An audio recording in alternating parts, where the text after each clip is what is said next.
vedare tinokuchingamidzai zvekare kune chimwe chirongwa pano paZim Facebook Secrets and Confessions. Tadzoka zvekare nemamwe mamessages. Rekedzai tibva tapinda mumamessages edu atadzoka takakubatirai.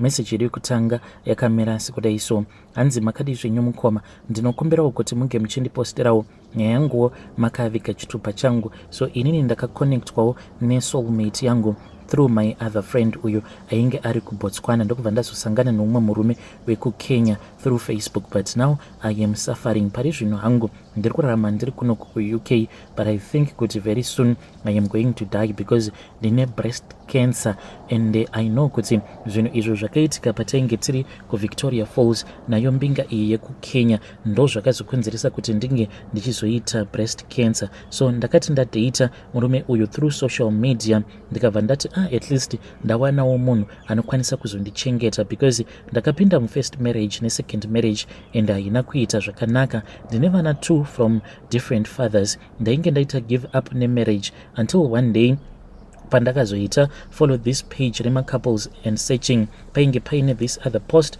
So ndakabva ndazotaura nefriend yangu ndikabva ndati pane mufesi uyu ari kuti ari kuda mukadzi ari muno muSouth Africa and ari in the same province. Ndoita sei? Ndoenda kubox kwake, saka I just needed some advice. Iye akabva anditi no, chimbomira, then I am going to speak with this other guy. Saka iye akabva azondiudza kuti ainge ari mune rimwe group, so it is an international group. Saka mugroup imomo kana uine boyfriend yaunenge uchida unobhadhara maadmin, then kana wabhadhara maadmin then maadmin anobva azokukonnecta. Saka iye akapretenda as if ndiye ainge achida munhu ndokubva azondibhadharira paya. So she then got connected to this other guy.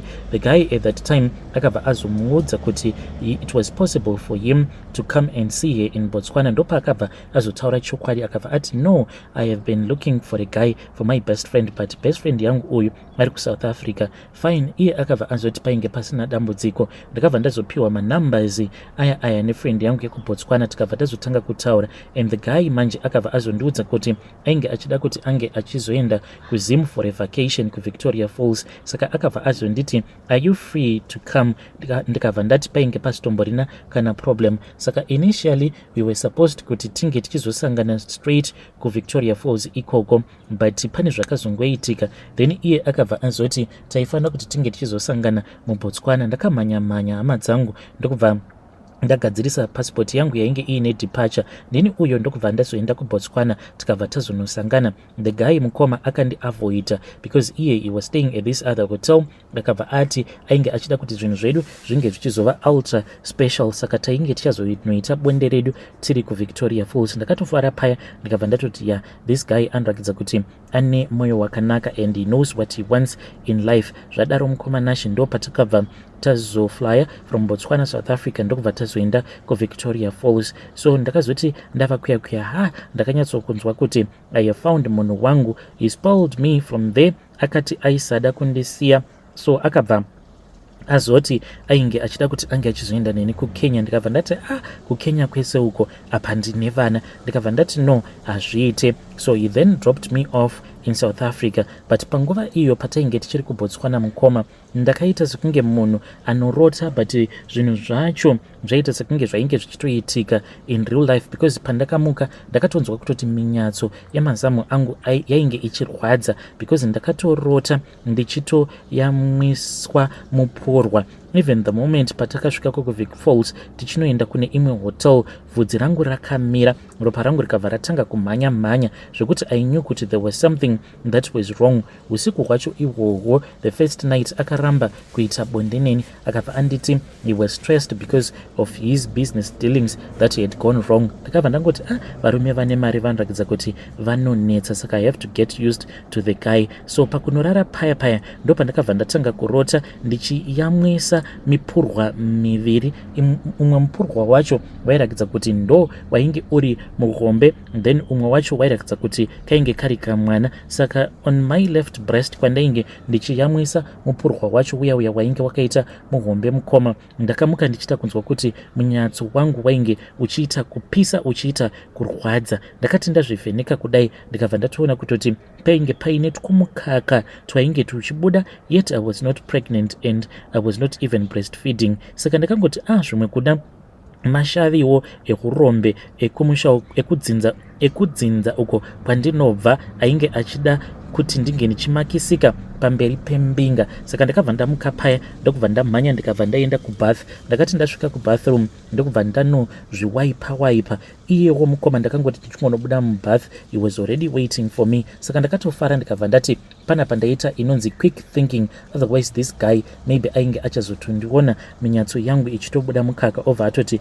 maybe you are pregnant kana kutoti untori nekacheche kako kawakasiya kaunoyamwisa. So me and this guy mangwana acho makuseni ndo patakabva tazosika bonde. But this guy mukomanashi ndakati ndamunudza kuti ndainge ndichida kuti ange achitambisa mabreast angu, iye he avoided doing that. Usiku manje ndo paakabva achizotanga manje kundiyamwa sezvandainge ndakarota ndichiyamwiwa nemipurwa iyaiya. But I just told myself kuti maybe I don't know. This guy akabva azondipa mari iyi yakandipa yainge yakawanda hama dzangu, handidi kukunyeperai. Mari iyoyo ndo yandakashandisa kutanga kabusiness kangu. Ndakarana kabusiness kangu ndokubva ndazoita kosi yangu, ndokubva ndazotoita zvekutotengera. Ndakaita COS yekutengera ndokubva ndachizouya kunoko. Mushure mekunge ndauya kuno ndainge ndava kuti kana ndikabasta mabreast angu rakatanga ibreast rekuleft, ndaiti kana ndakaribata ndainzwa kutoti there was a lump that was inside my breast. Saka ndakabva ndazoenda kuchipatara.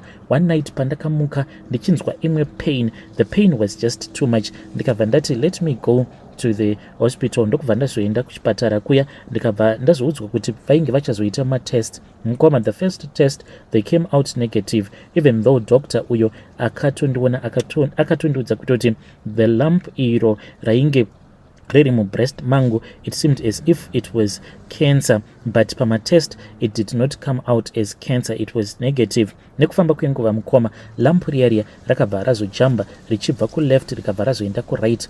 Ndikatoona kutoti breast rangu rekuleft rainge rava normal, but riya rainge rimbori normal rainge rava nelamp mukati. Ndakamhanya zvikare ndichidzokera kuchipatara kana the doctors were even amazed as to what was going on with my body. So pavakazotora zvekare matest uye zvekare ndakabva ndatanga kuona kuti ndaita makuseni oga ndaiti kana ndamuka paya ndaibva ndatanga kubuda hurwa.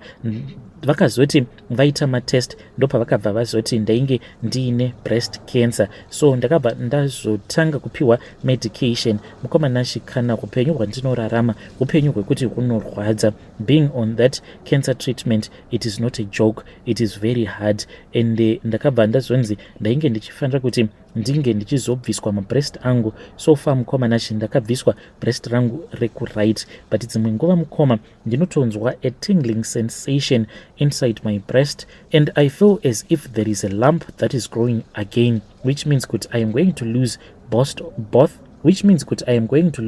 both of my breasts. Ndiyo confession yangu iyi yandinayo mukomanashi. Ndinokumbirawo kuti munge muchizondipostirawo confession yangu. Kana mukandipostirawo confession yangu ndingafara chaizvo. Pari zvino ndikutsvakawo vanhu vanokwanisa kundibatsira. Pane vamwe madzibaba vakambondibatsira. Madzibaba ava vakabva vazonditi ndainge ndichifanira kuti ndinge ndichizoya kuzimu, asi zvakazoitika ndezvekuti ndakabva ndazoshaya mari, because vakandiudza mari yavainge vachida, vachinditi kana ndikauya vanokwanisa kundigadzirira munamato wekuti ndinobva ndanwa. Kana ndanwa munamato uya then ndinobva ndazorutsa, nekuti hanzi mipurwa iyi yandakarota, mipurwa iyoyo itori yechokwadi, uye zvekare payainge ichindiyamwa hanzi yakabva yazonosiya poison mumuviri mangu. Saka hanzi kana kuri kunzi ndikasakasika kuuya kuzimu kuti vange vachizondibatsira kana kuwana munhu anenge achida kundibatsira, hanzi ndichaita kufa ndichiita zvekugurwa muviri wangu wose ndichingonzi pano ikenza. Hanzi kutogurwa kwandinenge ndichitoitwa muviri wangu wose ndokutoita mari kwaanenge achiita murume uyu wekukenya. Murume uyu mukomanashi ipapo patainge tiri kuVicFalls pakazongobhaizika. Ndainge ndiine this guy wandainge ndichidanana naye wandainge ndakasiya kuSouth Africa, saka akabva azonditextera, but the relationship was not even serious. This guy aiva munhu uya wekuti aiva nema mood swing, ma on and off, saka dzimwe nguva aikwanisa kana kutongondibloka for no reason at all, but ndakati ndiine mbinga yangu, then message ndopa yakabva yapinda. Semunhu wandainge ndichiziva kuti he was never that serious with me, ndaitopa mbinga yangu phone ichitonditora mapictures, ndopa akabva azongondipa phone yangu, ndikabva ndazviona painge paine message yainge yakanyorwa kunzi baby I am missing you. Saka this guy akabva azotongoshandisa advantage iyoyo, even though patakazoita separated, ava kunditi I honestly thought kuti you were an innocent girl who has been hurt all of her life, but I see kuti you have been lying to me. Saka ndiyo nyaya iripo, munhu uyu akazotoramba kutotaura neni, akabva atobloka zvekare nefriend yangu. Saka I am just left, I am nowhere, handizivi kuti ndinofanira kuti ndinge ndichiita sei. Vedare ndo message iyo yandakatumidzirwa ichibva kuna vanzvadzi vedu. Please ngatizamei kuti tinge tichitaura navo vanzvadzi vedu ava mucomment section. Strange things indeed, they do happen in this world. Rekedzaiti vataenda panyedu inotevera. Nyedu inotevera yakamira sekudai so. Hanzi makadi zvenyu mukoma, ndinokumbirawo kuti munge muchindiposterawo nyaya yangu makaviga chitupa changu. Ndiri kunzwa pain, ndiri mukomana ane 20 years, uye zvekare ndinoitawo zvekudanana nevamwe vanhurume. I am dating baba vangu ava naivowo vainge vagara vachingoita izvozvo, saka he is planning kurambana namama vangu tobva tagara tose. Amai vangu vakasvika pakutaura neni kuti baba vako vakaguma kuita bonde neni last year, vane munhu wavari kudana naye, havasi kutoziva kuti hakuna kana imwe girlfriend iriko, ndini ini wacho ndanyura murudo. At the same time ndiri kunzwa pain pose pandinoona amai vangu vachichema, and amai havatozvizivi kuti ndini ndiri kukonzeresa the pain that she is going through. Vedare ndo message iyo yandakatumidzirwa ichibva kune mwanakomana uyo. Chiko chiri kumboitika. Hey, zvakangoma hazvo veduwe. Please ngatizamei kuti tinge tichitaura naye mwanakomana uyu mucomment section. Strange things indeed, they do happen in this world. Rekedzaitibva taenda panyedu inotevera. Nyedu inotevera yakamira sekudai so. Hanzi makadi zvenyu mukoma, ndinokumbirawo kuti munge muchindiposterawo nyaya yangu makavigawo chitupa changu.